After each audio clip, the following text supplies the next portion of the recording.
vote की कीमत जिसने तो लग गई तो पता लग गई सी तरक्की किवें होंदी ए देखो निगरान ਤੁਹਾਡਾ वजीर आला आया सैयद बादशाह वो पंजाब जंग दा आ जंग वंज वेखो सिर्फ 3 महीने तब्दील कर क्या बात है को सड़का जी 3 महीने च मार जी उस सारे जंग दी नवीं सड़का बना दी 3 महीने ये 3 साल च एक सोलिंग नहीं बना सके कोई मेन प्रोजेक्ट नहीं लाया सकते इतने बैठे हो गैस शोरकोट अद्धा है अद्धा नहीं इतने गैस दा के नहीं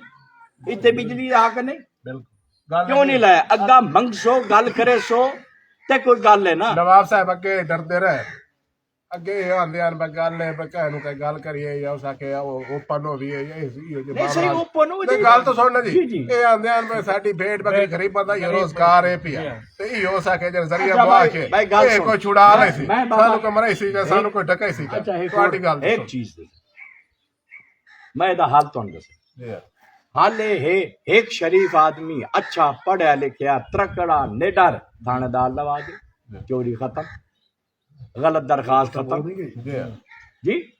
त्रकड़ा आदमी ले मैंने यू कर सकता यार ला दियो गल खत्म ये तो 2 मिनट गल सियासत बंदे दा थाने नाल की तलक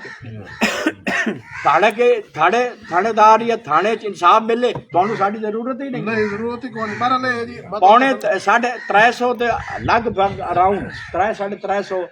अंदाजा मेरा इतने मेंबर हैं उस बाबा उसे बंदे दी गल सुनी जावनी है जेड़ा खलो के गल करेगा